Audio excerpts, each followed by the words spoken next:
Hi friends, welcome back to Uma Basava vlogs Kannada. ನಾನು Uma. Friends, ಎಲ್ಲರೂ ಹೇಗಿದ್ದೀರಾ? ಐ ಹೋಪ್ ಎಲ್ಲರೂ ಚೆನ್ನಾಗಿದ್ದೀರಾ ಅಂತ ಭಾವಿಸ್ತೀನಿ. ಯಾರೆಲ್ಲ ವಿಡಿಯೋ ನೋಡ್ತಾ ಇದ್ದೀರಾ ದಯವಿಟ್ಟು ಸಬ್ಸ್ಕ್ರೈಬ್ ಮಾಡ್ಕೊಳ್ಳಿ ಮತ್ತು ನಮ್ಮ ಚಾನಲ್ನ ಸಪೋರ್ಟ್ ಮಾಡಿ. ಫ್ರೆಂಡ್ಸ್, ಇವತ್ತು ಶುಕ್ರವಾರ ಬೆಳಿಗ್ಗೆಯಿಂದನೇ ವ್ಲಾಗ್ ಶುರು ಮಾಡ್ತಾ ಇದ್ದೀನಿ. ನೆನ್ನೆನೇ ಎಲ್ಲ ಸ್ವಲ್ಪ ಮನೆಯೆಲ್ಲ ಕ್ಲೀನ್ ಮಾಡ್ಕೊಂಡಿದ್ದೆ. ಇವತ್ತು ಬೇಗನೆ ಒಂದು 5:30 ಅಷ್ಟರಲ್ಲಿ ಪೂಜೆ ಎಲ್ಲ ಮುಗಿಸ್ಕೊಂಡಿದ್ದೀನಿ. ಮನೇಲಿ ಸ್ವಲ್ಪ ಗದ್ದೆ ಕೆಲಸ ಸ್ಟಾರ್ಟ್ ಆಗಿರೋದ್ರಿಂದ ಪಾಪು ಇಟ್ಕೊಂಡು ಕಂಟಿನ್ಯೂಸ್ ಆಗಿ ವಿಡಿಯೋ ಮಾಡೋಕ್ಕಾಗ್ತಾ ಇಲ್ಲ, ದಯವಿಟ್ಟು ಕ್ಷಮಿಸಿ. ಇವತ್ತಿನ ತಿಂಡಿಗೆ ನಾನು ದೋಸೆ ಮಾಡ್ತಾ ಇದ್ದೀನಿ. ನಮ್ಮ ಮನೇಲಿ ಎಷ್ಟು ಬೇಗ ಎದ್ದು ಕೆಲಸ ಮುಗಿಸಿದ್ರು ತಿಂಡಿ ವಿಚಾರ ಅಂತ ಬಂತು ಅಂದರೆ ತಿಂಡಿ ಮಾಡೋದೇ ಎಲ್ರೂ 10:30 11 ಗಂಟೆ ಆಗಿಬಿಡುತ್ತೆ. ಬೆಳಿಗ್ಗೆ ಬೇಗ ಒಂದು 6 ಗಂಟೆ ಅಷ್ಟರಲ್ಲೆದ್ದು ಅವ್ರ ಮನೆ ಕೆಲಸ ಎಲ್ಲ ಮುಗಿಸಿ ಮನೇಲೇ ಕಾಫಿ ಕುಡ್ಕೊಂಡು ಗದ್ದೆ ಹತ್ರ ಹೋದರೆ ಅಲ್ಲಿ ಕೆಲಸಗಳನ್ನ ಮುಗಿಸ್ಕೊಂಡು ಮನೆ ಹತ್ರ ಬರೋದು ಸುಮಾರು 10:30 11 ಗಂಟೆ ಆಗಿಬಿಡುತ್ತೆ. ಸೊ ಹಾಗಾಗಿ ತಿಂಡಿ ದೋಸೆ ಆಗಿದ್ದರಿಂದ ಅವ್ರು ಬಂದಮೇಲೆ ಬಿಸಿ ಬಿಸಿ ದೋಸೆ ಹಾಕ್ಕೊಡೋಣ ಅಂತ ವೆಯ್ಟ್ ಮಾಡ್ತಾ ಇದ್ದೆ. ಅಷ್ಟರಲ್ಲಿ ಅಪ್ಪ ಕೂಡ ಬಂದರು, ಅವ್ರಿಗೂ ಕೂಡ ದೋಸೆ ಹಾಕ್ಕೊಡ್ತಾ ಇದ್ದೀನಿ. ಇವತ್ತಿನ ದೋಸೆಗೆ ಸ್ವಲ್ಪ ಡಿಫ್ರೆಂಟಾಗಿ ಕ್ಯಾರೆಟು, ಈರುಳ್ಳಿ, ಕೊತ್ತಂಬರಿ ಸೊಪ್ಪು, ಹಸಿಮೆಣ್ಸಿನ್ಕಾಯಿ, ಕರಿಬೇವಿನ ಸೊಪ್ಪು ಎಲ್ಲ ಹಾಕಿ ಮಾಡ್ತಾ ಇದ್ದೀನಿ. ಯಾವಾಗಲೂ ಒಂದೇ ಥರ ದೋಸೆ ತಿಂದು ತಿಂದು ನಮಗೂ ಬೇಜಾರಾಗಿರುತ್ತೆ ಅಲ್ವಾ. ಇವನ್ ಮನೇಲಿ ಈ ಥರ ಮಾಡಿಕೊಟ್ರೆ ತುಂಬ ಇಷ್ಟಪಟ್ಟು ತಿಂತಾಯಿದ್ರೆ. ಇದಕ್ಕೆ ಕಾಂಬಿನೇಷನ್ ಆಗಿ ನಾನು ತೆಂಗಿನಕಾಯಿ ಚಟ್ನಿ ಕೂಡ ಮಾಡಿದ್ದೀನಿ. ಪಾಪು ಕೂಡ ಆಟ ಆಡ್ತಾ ಇದ್ದ. ಪಾಪುನ ಎತ್ಕೊಂಡು ದೋಸೆ ಹಾಕ್ತಿದ್ರೆ ಸ್ವಲ್ಪ ಲೇಟ್ ಆಗುತ್ತೆ, ಅವ್ನು ಬರ್ತಾ ಇರ್ತಾನೆ ಗ್ಯಾಸ್ ಸ್ಟವ್ ಹತ್ರ. ಸೊ ಹಾಗಾಗಿ ಅವರು ಬರಲಿ, ಅಟ್ಲೀಸ್ಟ್ ಅವರಾರು ಎತ್ಕೊಂಡಿರ್ತಾರೆ, ಆಮೇಲೆ ನಾನು ದೋಸೆ ಹಾಕ್ಕೊಡೋಣ ಅಂತ ಹಾಕ್ಕೊಡ್ತಾ ಇದ್ದೀನಿ. ನೋಡಿ ಎಷ್ಟು ಗಲಾಟೆ ಮಾಡ್ತಾ ಇದ್ದಾನೆ ಅಂತ. ಸಾಮಾನ್ಯವಾಗಿ ನಮ್ಮ ಮನೇಲಿ ಬೆಳಗಿನ ತಿಂಡಿಗಿನ್ನ ಒಂದೇ ಸಲ ಅಡುಗೆ ಮಾಡಿದ್ರೇ ಸರಿ. ಯಾಕಂತ ಅವರು ಗದ್ದೆಯಲ್ಲಿ ಕೆಲಸ ಮಾಡೋದ್ರಿಂದ ತಿಂಡಿ ತಿಂದ್ಬಿಟ್ರೆ ಬೇಗನೆ ಹಶ್ವಾಗುತ್ತೆ. ಇನ್ನು ಬೆಳಿಗ್ಗೆ ತಿಂದರೆ ಇನ್ನು ಮಧ್ಯಾಹ್ನದ ಊಟ ಮಾಡಲ್ಲ ಅವರು. ಸೊ ಹಾಗಾಗಿ ಅವರು ಅಷ್ಟಾಗಿ ಬೆಳಿಗ್ಗೆ ತಿಂಡಿ ಇಷ್ಟಪಡಲ್ಲ. ಮುದ್ದೆ ಉಪ್ಸಾರು ಅಥವಾ ಮುದ್ದೆ ಸಾಂಬಾರು ಆ ಥರ ಕೇಳ್ತಾರೆ. ನಾನಿರೋದ್ರಿಂದ ಸ್ವಲ್ಪ ಬೆಳಿಗ್ಗೆ ಟೈಮು ತಿಂಡಿ ಆ ಥರ ಏನಾದರೂ ಮಾಡ್ತಾ ಇರ್ತೀನಿ. ನಮ್ಮೂರಲ್ಲಿ ಇನ್ನೊಂದು ಮೇನ್ ಪ್ರಾಬ್ಲಮ್ ಏನು ಅಂತ ಅಂದರೆ ಜಿಯೋದು ನೆಟ್ವರ್ಕ್ ಸಿಗಲ್ಲ. ಏನಾದರೂ ಎಮರ್ಜೆನ್ಸಿ ಕಾಲ್ ಬಂತು ಅಂತ ಅಂದರೆ ಈಚೆಗಡೆಗೆ ಹೋಗಬೇಕು ಎಷ್ಟೊತ್ತಾದ್ರೂ. ಅಂದರೆ ಒಂದೊಂದು ಟೈಮು ನೈಟು ಕಾಲ್ ಬಂತು ಅಂದ್ರೂ ಈಚೆಗಡೆಗೆ ಹೋಗಿ ಮಾತಾಡಬೇಕು, ಆ ಥರ ಪ್ರಾಬ್ಲಮ್ ಆಗಿಬಿಟ್ಟಿದೆ. ನೋಡಿ ನನ್ನ ಮಗ ಯಾವ ಥರ ತುಂಟಾಟ ಆಡ್ತಿದ್ದಾನೆ. ಚೇರ್ ಹಿಡ್ಕೊಂಡು ಈ ಕಡೆಯಿಂದ ಆ ಕಡೆಗೆ ಎಳಿತಾನೆ, ಮತ್ತು ಓಡೋಗ್ತಾ ಇರ್ತಾನೆ. ಆ ಫ್ರಿಡ್ಜ್ ಹತ್ರ ಹೋಗ್ತಾನೆ, ಈ ಕಡೆ UPS ಹತ್ರ ಬರ್ತಾನೆ. ಇವನನ್ನು ಹಿಡಿಯೋದೇ ನನಗೆ ದೊಡ್ಡ ಹರಸಾಹಸ ಆಗಿಬಿಟ್ಟಿದೆ. ಇನ್ನು ಅಪ್ಪ, ನನ್ನ ತಮ್ಮ ಅಥವಾ ನಮ್ಮಮ್ಮ ಯಾರು ಇತ್ತು ಅಂದರೆ ಅವ್ರ ಹತ್ರ ಇವನನ್ನು ಬಿಟ್ಟು ಕೆಲಸ ನಾನು ಮಾಡ್ಕೋತಾ ಇರ್ತೀನಿ. ನೋಡಿ ಟೈಮ್ ಆಲ್ರೆಡಿ 12 ಕಾಲಾಗಿದೆ. ಅಪ್ಪ ಇವಾಗ ತಿಂಡಿ ತಿಂತಾ ಇದ್ದಾರೆ. ಫ್ರೆಂಡ್ಸ್, ಮೀಶೋಯಿಂದ ಕೆಲವೊಂದು ಐಟಮ್ಗಳನ್ನ ಆರ್ಡ್ರು ಮಾಡಿದ್ದೆ. ಸೊ ಇವಾಗ ತೆಗಿತಾ ಇದ್ದೀನಿ. ನೋಡಿ ಇದು ಬ್ಯಾಂಗಲ್ಲು ತುಂಬಾ ಚೆನ್ನಾಗಿದೆ. ಲಾಸ್ಟ್ ಟೈಮ್ ಕೂಡ ತರಿಸಿದೆ 142 ರುಪೀಸ್ಗೆ. ಅದು ತುಂಬ ಕ್ವಾಲಿಟಿ ತುಂಬಾ ಚೆನ್ನಾಗಿತ್ತು. ಇದು ತುಂಬ ಚೆನ್ನಾಗಿದೆ. ಇದು 171 ರುಪೀಸ್ ಆಗುತ್ತೆ. ನೋಡಿ ಯಾವ ಥರ ಡಿಸೈನ್ ಇದೆ ಮತ್ತು ಕ್ವಾಲಿಟಿನೂ ತುಂಬಾ ಚೆನ್ನಾಗಿದೆ. ಈ ಥರ ಸ್ಟೋನಲ್ಲಿದೆ. ನನಗಂತೂ ಪರ್ಸ್ನಲಿ ತುಂಬಾ ಇಷ್ಟ ಆಯಿತು. ಫಸ್ಟ್ ತೊಗೊಂಡಿದ್ದು ಕೂಡ ಅಷ್ಟೊಂದು ಕಲರ್ ಏನು ಶೇಡ್ ಆಗಿರಲಿಲ್ಲ. ಸೊ ಹಾಗಾಗಿ ಇದನ್ನು ಕೂಡ ಇವಾಗಲೇ ತರಿಸ್ಕೊಂಡೆ. ಸ್ವಲ್ಪ ಆಫರ್ ಕೂಡ ನಡೀತಿದೆ, ನೀವು ಬೇಕಾದ್ರಲ್ಲಿ ಹೋಗಿ ಬೈ ಮಾಡ್ಬೋದು. ನೋಡಿ ಎಷ್ಟು ಚೆನ್ನಾಗಿದೆ ಅಂತ. ನನಗಂತೂ ತುಂಬಾ ಇಷ್ಟ ಆಯಿತು. ಅದರಲ್ಲೊಂದು ಬ್ಯಾಂಗಲ್ಲು ನನ್ನ ಅಕ್ಕಂಗೆ ಕೊಟ್ಟೆ. ಅವರು ಕೂಡ ಕೆಲ್ಸಕ್ಕೆ ಹೋಗೋದ್ರಿಂದ ಡೈಲಿ ಯೂಸ್ಗೆ ಹೆಲ್ಪ್ ಆಗುತ್ತೆ ಅಂತ ಕೊಟ್ಟೆ. ಇದನ್ನು ಕೂಡ ಸ್ಯಾರಿ ಹಾಕ್ಕೊಂಡಾಗ, ಡ್ರೆಸ್ ಹಾಕ್ಕೊಂಡಾಗ ಅಥವಾ ಮನೆ ಹತ್ರ ಇದ್ದಾಗ ತುಂಬಾ ಚೆನ್ನಾಗಿದೆ. ಈಗ ನಾವು ಹೊರಗಡೆ ಎಲ್ಲಾದರೂ ತೊಗೋತೀವಿ ಅಂತ ಹೇಳಿದ್ರೆ ಇದೇ ಬ್ಯಾಂಗಲ್ಗೆ 200 300 ಆ ಥರ ತೊಗೋತಾರೆ. ಇಲ್ಲಿ ಬರೀ 171 ರುಪೀಸ್ ಅಷ್ಟೇ. ನನಗಂತೂ ಪರ್ಸ್ನಲಿ ತುಂಬಾ ಇಷ್ಟ ಆಯಿತು. ಮತ್ತು ನೆಕ್ಸ್ಟ್ ಬಂದು ಈ ಬೌಲ್ಗಳು. ಇದು ತುಂಬ ಕ್ವಾಲಿಟಿ ಅಂತೂ ತುಂಬಾ ಚೆನ್ನಾಗಿದೆ. ಲಾಸ್ಟ್ ಟೈಮ್ ನಾನು ವರಮಹಾಲಕ್ಷ್ಮಿ ಹಬ್ಬದಲ್ಲಿ KM ದೊಡ್ಡಿಲಿ ತೊಗೊಂಡು ಬಂದಿದ್ದೆ ಬೌಲ್ಗಳು. ಇದಕ್ಕಿಂತ ಚಿಕ್ಕದಾಗಿತ್ತು. 6 ಪೀಸ್ಗೆ 200 ರುಪೀಸ್ ತೊಗೊಂಡ್ರು. ಬಟ್ ಇದು ಬಂದು ಅದಕ್ಕಿಂತ ಸ್ವಲ್ಪ ದೊಡ್ಡದಾಗಿದೆ. ಮತ್ತು 6 ಸ್ಪೂನ್ಗಳು ಕೂಡ ಕೊಟ್ಟಿದ್ದಾರೆ. ನೋಡ್ಬೋದು ನೀವು ಯಾವ ಥರ ಇದೆ ಅಂತ. ತುಂಬಾ ಚೆನ್ನಾಗಿದೆ. ಇದು ಕೂಡ ರೇಟು ತುಂಬಾ ಅಫೋರ್ಡಬಲ್ ಆಗಿದೆ. ಮನೇಲಿ ಏನಾದರೂ ಪಾಯಸ ಮಾಡಿದಾಗ ಅಥವಾ ಯಾರು ಸಡನ್ನಾಗಿ ಬಂದಾಗ ಒಂದೇ ಥರ ಇರಲಿಲ್ಲ, ಎಲ್ಲವನ್ನು ಡಿಫ್ರೆಂಟಾಗಿತ್ತು. ಸೊ ಹಾಗಾಗಿ ಈ ಥರ ತರಿಸ್ದೆ ನಾನು. ನನಗಂತೂ ಇದು ತುಂಬಾ ಇಷ್ಟ ಆಯಿತು, ಸಿಲ್ವರ್ದು. ಇದನ್ನೇನಾದರೂ ನಮ್ಮ KM ದೊಡ್ಡಿಲಿ ತೊಗೋಬೇಕು ಅಂತ ಹೇಳಿದ್ರೆ ಇಲ್ಲ ಅಂದರೂ ಒಂದು 300 350ವರೆಗೂ ಹೇಳ್ತಾರೆ. ಸ್ಪೂನು ಕೂಡ ಅಷ್ಟೇ ಕ್ವಾಲಿಟಿಯಾಗಿತ್ತು. ಕೆಲವೊಬ್ರು ಏನು ಮಾಡ್ತಾರೆ ಅಂತ ಅಂದರೆ ಆನ್ಲೈನಲ್ಲಿ ತರಿಸಿದ್ರೆ ಚೆನ್ನಾಗಿರಲ್ಲ, ಕ್ವಾಲಿಟಿ ಇರಲ್ಲ ಅಂತ ಹೇಳ್ತಾರೆ. ನಾನು ನಿಮ್ಮ ಮುಂದೆಗಡೆನೇ ತೋರಿಸ್ತಾ ಇದ್ದೀನಿ ಪ್ರಾಡಕ್ಟ್ದು. ತುಂಬಾ ಚೆನ್ನಾಗಿದೆ. ಪರ್ಸ್ನಲಿ ನನಗಂತೂ ತುಂಬ ಇಷ್ಟ ಆಯಿತು. ಇದು ಕೂಡ 170 ರುಪೀಸು. 170 ರುಪೀಸಿಗೆ ಇವಾಗಿನ ಇದರಲ್ಲಿ ಏನು ತಾನೇ ಬರುತ್ತೆ. ಸೊ ನೀವು ಕೂಡ ಅಲ್ಲೋಗಿ ಬೈ ಮಾಡ್ಬೋದು. ತುಂಬಾ ಚೆನ್ನಾಗಿದೆ. ಮತ್ತು ಇದು ಬಂದು ವೆಜಿಟೇಬಲ್ ಚಾಪರು ತುಂಬಾ ಚೆನ್ನಾಗಿದೆ. ಲಾಸ್ಟ್ ಟೈಮ್ ನಾನು ಹೊರಗಡೆ ಕೇಳಿದಾಗ 250 ರೂಪಾಯಿ ಹೇಳಿದರು. ಫೈನಲಿ 230 ಕೊಡ್ತೀನಿ ಅಂತ ಹೇಳಿದರು. ಬಟ್ ನಾನು ಬೇಡ ಅಂತ ಬಂದುಬಿಟ್ಟಿದ್ದೆ. ಮೀಶೋದ್ರಲ್ಲಿ ನೋಡ್ತಿದ್ದಾಗ ನನಗೆ 120 ರೂಪಾಯಿ ಸಿಕ್ತು. ಇದು ಸ್ವಲ್ಪ ರಿಟರ್ನ್ ಡೇಸು ಕಮ್ಮಿ ಇದ್ದಿದ್ದರಿಂದ ನಾನು ಆಲ್ರೆಡಿ ಯೂಸ್ ಮಾಡಿದ್ದೀನಿ. ತುಂಬಾ ಚೆನ್ನಾಗಿದೆ, ಬೇಗನೆ ಚಾಪ್ ಆಗುತ್ತೆ. ಪರ್ಸ್ನಲಿ ನನಗೂ ಇದು ತುಂಬಾ ಇಷ್ಟ ಆಯಿತು. ಕ್ವಾಲಿಟಿನೂ ಕೂಡ ತುಂಬಾ ಚೆನ್ನಾಗಿದೆ. ಮನೇಲಿ ಜ್ಯೂಸ್ ಜಾರ್ ಇರಲಿಲ್ಲ. ಏನಾದರೂ ಕೊಡಬೇಕು ಅಂತ ಅಂದರೆ ಸ್ಟೀಲ್ ಲೋಟದಲ್ಲೇ ಕೊಡ್ತಾಯಿದೆ. ಹಾಗಾಗಿ ಇದನ್ನು ಕೂಡ ತರಿಸ್ಕೊಂಡೆ. ಇದು ಬಂದು 6 ಪೀಸ್ಗೆ 148 ರೂಪಾಯಿ. ತುಂಬಾ ಚೆನ್ನಾಗಿದೆ ಕ್ವಾಲಿಟಿ ವೈಸು. ಮತ್ತು ನನ್ನ ಹತ್ರ ಹ್ಯಾಂಡ್ ಬ್ಯಾಗ್ಗಳು ಇರಲಿಲ್ಲ. ಇದ್ದದ್ದು ಎಲ್ಲ ಹಳೇದಾಗ್ಬಿಟ್ಟಿತ್ತು. ಸೊ ನಾನೆಲ್ಲೂ ಹೋಗ್ತಿರ್ಲಿಲ್ಲ ಅಂತ ನಾನೇನು ತರಿಸ್ಕೊಂಡಿರಲಿಲ್ಲ. ಸೊ ಹಾಗಾಗಿ ಇದನ್ನು ಕೂಡ ತರಿಸ್ಕೊಂಡೆ. ಇದು ಬೇಬಿ ಪಿಂಕ್ ಕಲರು. ನೋಡೋಕ್ಕೆ ತುಂಬಾ ಕ್ಯೂಟಾಗಿದೆ. ಸ್ಯಾರಿಗೆ ತುಂಬಾ ಚೆನ್ನಾಗಿ ಕಾಣುತ್ತೆ. ಮತ್ತು ಇದರಲ್ಲಿ ಕಲರ್ ಆಪ್ಷನ್ ಕೂಡ ಇತ್ತು. ಬ್ಲ್ಯಾಕು, ಮೆರೂನು, ವೈಟ್ ಇತ್ತು. ನಾನು ಪಿಂಕ್ ತರಿಸ್ಕೊಂಡೆ. ಇದ್ರ ರೇಟ್ ಬಂದು 159 ರೂಪಾಯಿ. ತುಂಬಾ ಚೆನ್ನಾಗಿದೆ. ಮತ್ತು ಮನೇಲಿ ಮ್ಯಾಟು ಕೂಡ ಇರಲಿಲ್ಲ. ಇದ್ದದ್ದೆಲ್ಲ ಹಳೇದಾಗ್ಬಿಟ್ಟಿತ್ತು. ನಮ್ಮದು ಲಾಸ್ಟ್ ಮನೆ ಆಗಿರೋದ್ರಿಂದ ನಾವು ಎಷ್ಟೇ ಮ್ಯಾಟ್ ಆಗಿದ್ರೂ ನಮಗೆ ಜಾಸ್ತಿ ಬಾಳಿಕೆ ಬರಲ್ಲ. ಹಾಗಾಗಿ ಇದನ್ನು ತರಿಸ್ಕೊಂಡೆ. ಕ್ವಾಲಿಟಿ ವೈಸ್ ಅಂತೂ ತುಂಬಾ ಚೆನ್ನಾಗಿದೆ. ರೇಟ್ ಬಂದು 187 ರೂಪಾಯಿ.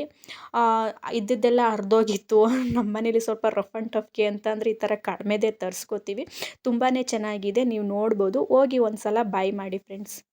ನಾನೇನಾದರೂ ಪ್ರಾಡಕ್ಟ್ ತರಿಸಿದ್ರೆ ಅದನ್ನು ಓಪನ್ ಮಾಡೋವರೆಗೂ ನನಗೆ ಸಮಾಧಾನ ಇರಲ್ಲ. ಸೊ ಹಾಗಾಗಿ ಒಂದೆರಡು ದಿನ ಮುಂಚಿತವಾಗ್ಲೇ ಓಪನ್ ಮಾಡಿದೆ. ಸೊ ಅಷ್ಟರಲ್ಲಿ ಟೈಮ್ ಆಲ್ರೆಡಿ 5:30 ಆಗಿತ್ತು. ಗದ್ದೆಯಿಂದ ಎಲ್ಲರೂ ಬಂದರು. ಅವ್ರು ಬಂದ ತಕ್ಷಣ ಅವ್ರಿಗೊಂದು ಲೋಟ ನೀರು ಮತ್ತು ಟೀ ಕೊಟ್ಬಿಟ್ರೆ ಅವ್ರ ಮೈಂಡ್ ಫ್ರೀ ಆಗಿಬಿಡುತ್ತೆ. ಹಾಗಾಗಿ ಫಸ್ಟು ಅವ್ರಿಗೆ ಟೀ ಮಾಡೋಣ ಅಂತ ಮಾಡಿಕೊಡ್ತಾ ಇದ್ದೀನಿ. ನಾನು ಬೆಳಿಗ್ಗೆಯಿಂದ ಸ್ವಲ್ಪ ಕೆಲಸ ಜಾಸ್ತಿ ಇದ್ದಿದ್ದರಿಂದ ಮಧ್ಯೆ ಟೀ ಕುಡ್ದಿರಲಿಲ್ಲ. ಒಂದೇ ಸಲ ಅವ್ರು ಬಂದಮೇಲೆ ಕುಡಿಯೋಣ ಅಂದ್ಬಿಟ್ಟು ಒಟ್ಟಿಗೆ ಎಲ್ರಿಗೂ ಮಾಡಿದೆ. ಇನ್ನು ಮೊನ್ನೆ ದಿನಸಿ ಸಾಮಾನು ತೊಗೊಂಡು ಬರೋಕ್ಕೆ ಹೋಗಿದ್ದಾಗ ಮನೇಲಿ ಗುಲಾಬ್ ಜಾಮೂನ್ ಪ್ಯಾಕೆಟ್ ತರಿಸಿದ್ರು. ಅದನ್ನು ಮಾಡೋಕ್ಕೆ ಆಗಿರಲಿಲ್ಲ. ನ್ಯೂ ಇಯರ್ ದಿನ ಮಾಡೋಣ ಅಂದ್ಕೊಂಡೆ. ನ್ಯೂ ಇಯರ್ ದಿನ ಒಂದು ಕೆಲಸನೂ ಮಾಡೋಕ್ಕಾಗಿಲ್ಲ. ಯಾಕೆಂದರೆ ಅವತ್ತು ನಮ್ಮ ಮನೇಲಿ ಭತ್ತ ಕೊಯ್ತಾಯಿದ್ರು. ಎಲ್ಲ ಅಲ್ಲಿಗೆ ಹೊರಟೋಗ್ಬಿಟ್ಟಿದ್ರು. ಇನ್ನು ಪಾಪು ಇಟ್ಕೊಂಡು ನಾನು ಮಾಡೋಕ್ಕಾಗಲ್ಲ ಅಂತ ಮಾಡಿರಲಿಲ್ಲ. ಸೊ ಹಾಗಾಗಿ ಇವಾಗ ಮಾಡೋಣ ಅಂತ ಮಾಡ್ತಾಯಿದ್ದೀನಿ. ಮೊದಲಿಗೆ ಪಾಕ ರೆಡಿ ಮಾಡ್ಕೊತಾ ಇದ್ದೀನಿ. ಪಾಕಕ್ಕೆ ಸಕ್ಕರೆ ಮತ್ತು ನೀರು ಹಾಕಿ ಅದಕ್ಕೆ ಸ್ವಲ್ಪ ಏಲಕ್ಕಿ ಪೌಡ್ರ್ ಹಾಕಿ ಸ್ವಲ್ಪ ನಿಂಬೆಹಣ್ಣು ಹಾಕ್ತಾಯಿದ್ದೀನಿ. ಈ ಥರ ಹಾಕೋದ್ರಿಂದ ಪಾಕ ತುಂಬಾ ಚೆನ್ನಾಗಿ ಬರುತ್ತೆ. ಮತ್ತು ಈ ಕಡೆ ಹಿಟ್ಟನ್ನು ಕೂಡ ಕಲಿಸ್ಕೊತಾ ಇದ್ದೀನಿ ಜಾಮೂನ್ ಪೌಡ್ರಲ್ಲಿ. ಸ್ವಲ್ಪ ಹಾಲು ಹಾಕೋದ್ರಿಂದ ತುಂಬಾ ಸಾಫ್ಟಾಗಿ ಬರುತ್ತೆ ಜಾಮೂನು. ಮೊನ್ನೆ ನಾನು ಬ್ರೌನ್ ಬ್ರೆಡ್ಡಲ್ಲಿ ಮಾಡಿದ್ದೆ. ಅದೂ ಕೂಡ ತುಂಬಾ ಚೆನ್ನಾಗಿತ್ತು. ಬಟ್ ಅದು ಒಂದಿನವೂ ಕೂಡ ಬಂದಿಲ್ಲ. ಎಲ್ಲ ಇಷ್ಟಪಟ್ಟರು. ಈ ಕಡೆ ಪಾಕ ಕೂಡ ರೆಡಿ ಆಯಿತು. ನೋಡ್ಬೋದು ಪಾಕ ತುಂಬಾ ಚೆನ್ನಾಗಿ ಬಂದಿದೆ. ಎಳೆ ಪಾಕ ಅಂತಾರಲ್ಲ ಆ ಥರ ಬಂದಿದೆ. ನಿಂಬೆಹಣ್ಣು ರಸ ಹಾಕೋದ್ರಿಂದ ಸ್ವಲ್ಪ ಚೆನ್ನಾಗೇ ಬರುತ್ತೆ. ಇದನ್ನು ಆರೋಕ್ಕೆ ಇಟ್ಟಿಟ್ಟು ಸ್ವಲ್ಪ ಅಡುಗೆ ಮಾಡೋಣ ಅಂತ ಮಾಡ್ತಾಯಿದ್ದೀನಿ. ಇವತ್ತಿನ ಊಟಕ್ಕೆ ನಾನು ಮೂಲಂಗಿ ಸಾಂಬಾರು ಮಾಡ್ತಾಯಿದ್ದೀನಿ.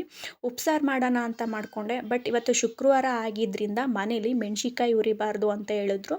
ನಮ್ಮ ಕಡೆ ಮಂಗಳವಾರ, ಶುಕ್ರವಾರ, ಅಮಾವಾಸ್ಯೆ, ಹುಣ್ಣಿಮೆಲಿ ಮೆಣಸಿನ್ಕಾಯಿ ಉರಿಯಲ್ಲ. ಮನೇಲಿ ಕಂಟು ಹಾಕಬಾರ್ದು ಅಂತ ಹೇಳ್ತಾರೆ. ಬಟ್ ಯಾಕೆ ಅಂತ ನನಗೂ ಗೊತ್ತಿಲ್ಲ. ನಿಮಗೇನಾದ್ರು ಗೊತ್ತಿದ್ದರೆ ನನಗೆ ಕಾಮೆಂಟಲ್ಲಿ ತಿಳಿಸಿ ಫ್ರೆಂಡ್ಸ್. ಹಾಗಾಗಿ ಮನೇಲಿ ಸ್ವಲ್ಪ ಮೂಲಂಗಿ ಇತ್ತು. ನನ್ನ ತಮ್ಮ ತಂದಿದ್ದರು. ಅದಕ್ಕೆ ಸಾಂಬಾರು ಮಾಡೋಣ ಅಂತ ಮಾಡ್ತಾಯಿದ್ದೀನಿ. ಅದಕ್ಕೆ ಫಸ್ಟು ಮೂಲಂಗಿ ಎಲ್ಲ ಮೇಲ್ಗಡೆ ಸಿಪ್ಪೆ ಎಲ್ಲ ತೆಗೆದು ರೌಂಡ್ ಶೇಪಲ್ಲಿ ಕಟ್ ಮಾಡ್ಕೊತಾ ಇದ್ದೀನಿ. ನಮ್ಮೂರಲ್ಲಂತೂ ಸಿಕ್ಕಾಪಟ್ಟೆ ಚಳಿ. ಬೆಳಿಗ್ಗೆ 10 ಗಂಟೆ ಆದರೂ ಕೈ ಬಿಡೋಕ್ಕಾಗಲ್ಲ. ಇನ್ನು ಮಧ್ಯಾಹ್ನ ಸ್ವಲ್ಪ ಬಿಸಿಲು ಬಂದಮೇಲೆ ಪರವಾಗಿಲ್ಲ. ಇನ್ನು ಸಂಜೆ 5 ಗಂಟೆ ಆಗ್ತಿದ್ದಂಗೆನೇ ತುಂಬ ಚಳಿ. ಅಷ್ಟು ಚಳಿ ಇರುತ್ತೆ. ಮತ್ತು ಮೂಲಂಗಿ ಎಲ್ಲ ಹಾಕ್ಕೊಂಡು ಟೊಮೊಟೊನ ಕೂಡ ಹಾಕೋತಾ ಇದ್ದೀನಿ. ಇದಕ್ಕೆ ನಾನು ಸ್ಟಾರ್ಟಿಂಗೇ ಯಾವುದೇ ಒಗ್ಗರಣೆ ಕೊಡ್ತಾ ಇಲ್ಲ. ಮತ್ತು ಇದಕ್ಕೆ ನಾನು ಬೇಳೆಕಾಳು ಯೂಸ್ ಮಾಡ್ತಾ ಇದ್ದೀನಿ. ಇನ್ನು ಇದಕ್ಕೆ ಈರುಳ್ಳಿ ಹಾಕ್ಕೊಂಡು ಎಷ್ಟು ನೀರು ಬೇಕೋ ಅಷ್ಟು ಹಾಕೋತಾ ಇದ್ದೀನಿ. ಫಸ್ಟೇ ಒಗ್ಗರಣೆ ಕೊಡಲ್ಲ ನಾನು, ಲಾಸ್ಟಲ್ಲಿ ಒಗ್ಗರಣೆ ಕೊಡ್ತೀನಿ. ಮತ್ತು ಇದಕ್ಕೆ ಬೇಳೆ ಸಾಂಬಾರು ಪೌಡ್ರು ಕೂಡ ಹಾಕೋತಾ ಇದ್ದೀನಿ. ಮನೇಲೇ ಮಾಡಿದ್ದು. ಒಂದು 4 ಟೇಬಲ್ ಸ್ಪೂನ್ ಬೇಳೆ ಸಾಂಬಾರು ಪೌಡ್ರ್ ಹಾಕ್ಕೊಂಡು ಮತ್ತು ಎಷ್ಟು ಉಪ್ಪು ಬೇಕೋ ಅಷ್ಟು ಹಾಕೋತಾ ಇದ್ದೀನಿ. ಸ್ವಲ್ಪ ಉಪ್ಪು ಕಮ್ಮಿನೇ ಹಾಕ್ತೀನಿ. ಏಕೆಂದರೆ ನಾವು ಒಂದು 5ರಿಂದ 6 ವಿಷಲ್ ಸಾಂಬಾರು ಕುಗ್ಸೋದ್ರಿಂದ ಸಾಂಬಾರು ಬೆಂದು ಉಪ್ಪಾಗೋ ಚಾನ್ಸಸ್ ಇರುತ್ತೆ. ಸೊ ಹಾಗಾಗಿ ಉಪ್ಪು ಕಮ್ಮಿನೇ ಹಾಕೋತಿದ್ದೀನಿ. ಲಾಸ್ಟಲ್ಲಿ ಎಷ್ಟು ಬೇಕೋ ಸ್ವಲ್ಪ ಟೇಸ್ಟ್ ನೋಡ್ಕೊಂಡು ಹಾಕೊಳ್ಳೋಣ ಅಂತ. ಯಾಕೆ 5ರಿಂದ 6 ವಿಷಲ್ ಅಂತ ಹೇಳಿದ್ರೆ ನಮ್ಮ ಅಪ್ಪಂಗೆ ಒಂದು ಕಾಳು ಕೂಡ ಸಿಗಬಾರ್ದು. ಎಲ್ಲ ಅಲ್ಲೇ ಬೆಂದೋಗ್ಬಿಟ್ಟಿರಬೇಕು. ಇಲ್ಲ ಅಂತ ಹೇಳಿದ್ರೆ ಅವ್ರು ಊಟ ಸರಿಯಾಗಿ ಮಾಡಲ್ಲ. ಹಾಗಾಗಿ ಮತ್ತು ಸಾಂಬಾರನ್ನ ಬೇಯಕ್ಕಿಟ್ಟು ಈ ಕಡೆ ಜಾಮೂನ್ ಕೂಡ ರೆಡಿ ಮಾಡ್ಕೊತಾ ಇದ್ದೀನಿ. ಎಣ್ಣೆ ಕೂಡ ಕಾದಿತ್ತು. ಸಣ್ಣ ಉಂಡೆಗಳನ್ನ ಹಾಕೊಂಡು ಲೋ ಫ್ಲೇಮಲ್ಲಿ ಬೇಯಿಸ್ಕೊತಾ ಇದ್ದೀನಿ. ನಾನು ಸ್ಟಾರ್ಟಿಂಗು ಜಾಮೂನ್ ಮಾಡಿದಾಗ 3 ಸಲ ಸರಿ ಬಂದಿರಲಿಲ್ಲ. ಸೊ ಹಾಗಾಗಿ ನನ್ನ ಹಸ್ಬೆಂಡೇ ಆಗಿರ್ಬೋದು, ನನ್ನ ಅಪ್ಪ ಅಮ್ಮನೇ ಆಗಿರ್ಬೋದು, ಒಂದು ಸಲನೂ ಬೈದಿಲ್ಲ. ಯಾರೂ ಕೂಡ ಹುಟ್ದಾಗಿಂದನೇ ಕಲ್ತ್ಕೊಂಡು ಬಂದಿರಲ್ಲ ಅಂತ ಹೇಳ್ತಿದ್ರು. ಸೊ ಇವಾಗ ನಾನು ಚೆನ್ನಾಗಿ ಮಾಡ್ತೀನಿ. ಅವಾಗ ಹೆಂಗೆ ಮಾಡ್ತಿದ್ನಪ್ಪ ಅಂತ ಅಂದರೆ ಹಿಟ್ಟನ್ನ ಸರಿಯಾಗಿ ಒಂದು ಹದದಲ್ಲಿ ಕಲಸ್ಕೊತಿರ್ಲಿಲ್ಲ ಮತ್ತು ಪಾಕ ಕೂಡ ಸರಿಯಾಗಿ ತೆಗಿಯಕ್ಕೆ ಬರ್ತಿರ್ಲಿಲ್ಲ. ಊರಿನ ಜಾಸ್ತಿ ಕೊಟ್ಕೊಂಡು ಬೇಯಿಸ್ಬಿಡ್ತಿದ್ದೆ ಜಾಮೂನ್ ಉಂಡೆಗಳನ್ನ. ಆವಾಗ ಮೇಲ್ಗಡೆ ಬೆಂದಿರೋದು ಒಳಗಡೆ ಅದೇ ಥರ ಇರೋದು ಮತ್ತು ಬಿಸಿ ಬಿಸಿ ಪಾಕದೊಳಗೇನೆ ಹಾಕ್ಬಿಡ್ತಿದ್ದೆ. ಆವಾಗ ಫುಲ್ ಎಲ್ಲ ಅಲ್ಲೇ ಕಲಸೋಗ್ಬಿಡ್ತಿತ್ತು. ಆ ಥರ ಒಂದಲ್ಲ ಒಂದು ತಪ್ಪು ಮಾಡ್ತಾನೆ ಇದ್ದೆ. ಯಾರು ತಾನೇ ತಪ್ಪು ಮಾಡಲ್ಲ. ಆಮೇಲೆ ಕಲ್ತ್ಕೊಂಡೆ. ಇವಾಗಂತೂ ತುಂಬಾ ಚೆನ್ನಾಗಿ ಮಾಡ್ತೀನಿ. ನಾನು ಸಾಂಬಾರು ಮಾಡಲಿ ಉಪ್ಸಾರು ಮಾಡಲಿ ಯಾವತ್ತೂ ಒಂದು ದಿನವೂ ಟೊಮೊಟೊ ಹಣ್ಣನ್ನ ನಾನು ಕಟ್ ಮಾಡಿ ಹಾಕಿಲ್ಲ. ಈ ಥರ ಉಂಡೆ ಟೊಮೊಟೊ ಹಣ್ಣೆ ಹಾಕ್ಬಿಟ್ಟು ಬೆಂದಮೇಲೆ ಈ ಥರ ಕಿವುಚ್ಬಿಟ್ಟು ಅದನ್ನ ಹಾಕ್ಕೋತೀನಿ. ಮತ್ತು ಇದಕ್ಕೆ ಸ್ವಲ್ಪ ಕಾಯಿ ಕೂಡ ಹಾಕ್ಕೊಂಡು ಇದಕ್ಕೆ ಸ್ವಲ್ಪ ಹುಳಿ ಜಾಸ್ತಿನೇ ಬಿಟ್ಕೋತಾ ಇದ್ದೀನಿ. ಹುಳಿ ಸ್ವಲ್ಪ ಜಾಸ್ತಿ ಹಾಕೋದ್ರಿಂದ ಸಾಂಬಾರು ಕೂಡ ತುಂಬ ಟೇಸ್ಟಿಯಾಗೇ ಬರುತ್ತೆ. ಮತ್ತು ಹುಳಿ ಬಿಟ್ಟಿರ್ತೀವಲ್ಲ, ಹುಳಿ ಮತ್ತು ಟೊಮೊಟೊ ಹಣ್ಣು ಮತ್ತು ಕಾಯಿ ಹಾಕಿರ್ತೀವಲ್ಲ, ಇದನ್ನೆಲ್ಲ ಒಂದೆರಡು ಕುದಿಲಿ ಚೆನ್ನಾಗಿ ಬೇಯಿಸ್ಕೊಂಡು ಫೈನಲಿ ಒಗ್ಗರಣೆಗೆ ಎಣ್ಣೆ, ಸಾಸಿವೆ, ಕರ್ಬೇವಿನ ಸೊಪ್ಪು ಮತ್ತು ಒಂದು ಒಣಮೆಣ್ಸಿನ್ಕಾಯಿ, ಬೆಳ್ಳುಳ್ಳಿ ಹಾಕ್ಕೊಂಡು ಸ್ವಲ್ಪನೇ ಸ್ವಲ್ಪ ಹಿಂಗೆ ಹಾಕ್ಕೊಂಡು ಸಾಂಬಾರಿಗೆ ಒಗ್ಗರಣೆ ಕೊಟ್ಕೊಂಡ್ರೆ ತುಂಬಾ ರುಚಿಯಾಗಿರುತ್ತೆ. ಒಬ್ಬೊಬ್ಬರು ಒಂದೊಂದು ಥರ ಅಡುಗೆ ಮಾಡ್ತಾರೆ. ಕೆಲವರು ಟೊಮೊಟೊ ಹಣ್ಣು ಹಾಕಿದ್ದೀನಿ ಅಂತ ಹೇಳ್ಬಿಟ್ಟು ಹುಣಸೆ ಹಣ್ಣು ಬಿಡಲ್ಲ. ಕೆಲವ್ರು ಸ್ಟಾರ್ಟಿಂಗೇ ಒಗ್ಗರಣೆ ಕೊಟ್ಕೊಂಡು ಅಡುಗೆ ಮಾಡ್ತಾರೆ. ನಾವು ಯಾವ ಥರ ಮಾಡ್ತೀವಿ ಅನ್ನೋದನ್ನು ನಾನು ನಿಮ್ಮ ಜೊತೆ ಶೇರ್ ಮಾಡ್ಕೋತಾ ಇದ್ದೀನಿ. ಮತ್ತು ಇಷ್ಟರಲ್ಲಿ ಟೈಮ್ ಆಲ್ರೆಡಿ 7:15 ಆಗಿಬಿಟ್ಟಿತ್ತು. ಇನ್ನು ನನ್ನ ತಮ್ಮಂಗೆ 2 ಡೇಸ್ ಬ್ಯಾಕೆ ಗೋಬಿ ತೊಗೊಂಡು ಬಾ ಅಂತ ಹೇಳಿದೆ. ಅವನು ಇವತ್ತು ತೊಗೊಂಡು ಬಂದಿದ್ದ. ನನಗೆ ಪರ್ಸ್ನಲಿ ಗೋಬಿ ಅಂದರೆ ತುಂಬಾ ಇಷ್ಟ. ಸೊ ಹಾಗಾಗಿ ಅಲ್ಲೇ ಮಾಡಿಸ್ಕೊಂಡು ಬಿಸಿ ಬಿಸಿ ತಗೊಂಡು ಬಂದಿದ್ದ. ತುಂಬಾ ಚೆನ್ನಾಗಿತ್ತು. ಇದು KM ದೊಡ್ಡಿಯಿಂದ ತಂದಿದ್ದು ಅನಿಸುತ್ತೆ. ತುಂಬಾ ಬಿಸಿ ಬಿಸಿ ಇತ್ತು. ತುಂಬಾ ಟೇಸ್ಟಿಯಾಗೂ ಇದೆ. ನಾವೇನಾದರೂ ಚಾಟ್ಸ್ ತಿನ್ನಬೇಕು ಅಂತ ಅಂದರೆ KM ದೊಡ್ಡಿಗೇ ಹೋಗಬೇಕು. ನನ್ನ ತಮ್ಮ ಕೇಳಿದ್ರೆ ತಂದುಕೊಡ್ತಾನೆ. ಅವನೇನಾದ್ರು ಬ್ಯುಸಿ ಇದ್ದು ಹೊರಗಡೆ ಹೋಗಿದಾಗ ನಮ್ಮ ಮಾವ ಆಗಿರ್ಬೋದು ಅಥವಾ ನಮ್ಮ ಅಪ್ಪ ಆಗಿರ್ಬೋದು ತಂದುಕೊಡ್ತಾರೆ. ಅಷ್ಟರಲ್ಲಿ ಅಡುಗೆ ಕೂಡ ಆಯಿತು. ಗೋಬಿ ಎಲ್ಲ ತಿಂದು ಗೋಬಿನೇ ತಿಂದಿದ್ವಲ್ಲ ಅಂತ ಹೇಳ್ಬಿಟ್ಟು ಸ್ವಲ್ಪ ಕೂತಿದ್ವಿ. ಇವತ್ತು ಊಟ ಮಾಡೋದು ಸ್ವಲ್ಪ ಲೇಟೇ ಆಯಿತು. ನಮ್ಮ ಮನೇಲಿ ಬೆಳಿಗ್ಗೆ ಊಟ ಮಾಡಿದ್ರೆ ಇನ್ನು ಸಂಜೆನೇ ಊಟ ಮಾಡೋದು. ಸೊ ಹಾಗಾಗಿ ಊಟ ಒಂದು 8 ಗಂಟೆ ಅಷ್ಟರಲ್ಲಿ ಅಡುಗೆ ಆಗಿಬಿಡುತ್ತೆ. ಇವತ್ತು ನನ್ನ ತಮ್ಮ ಗೋಬಿ ತಂದಿದ್ನಲ್ಲ, ಸೊ ಅದನ್ನು ತಿಂದಿದ್ದರಿಂದ ಸ್ವಲ್ಪ ಹೊಟ್ಟೆ ತುಂಬಿತ್ತು. ಸುಮ್ಮನೆ ಕೂತಿದ್ವಿ. ಸೊ ಊಟ ಮಾಡೋಷ್ಟರಲ್ಲಿ 9 ಗಂಟೆ ಆಯಿತು. ಸಾಂಬಾರಂತೂ ತುಂಬಾ ರುಚಿಯಾಗಿತ್ತು. ಜಾಮೂನ್ ಕೂಡ ತುಂಬಾ ಟೇಸ್ಟಿಯಾಗಿತ್ತು. ತುಂಬ ಸಾಫ್ಟಾಗಿತ್ತು. ನೋಡ್ತಿರ್ಬೋದು ನೀವು. ಫ್ರೆಂಡ್ಸ್, ವಿಡಿಯೋನ ನಾನು ಇಲ್ಲಿಗೇ ಎಂಡ್ ಮಾಡ್ತಾ ಇದ್ದೀನಿ. ದಯವಿಟ್ಟು ಆದಷ್ಟು ಸಬ್ಸ್ಕ್ರೈಬ್ ಮಾಡ್ಕೊಳ್ಳಿ ಮತ್ತು ನಿಮ್ಮ ಫ್ರೆಂಡ್ಸು ಫ್ಯಾಮಿಲಿಗೂ ಶೇರ್ ಮಾಡಿ. Thank you for watching friends. Good night.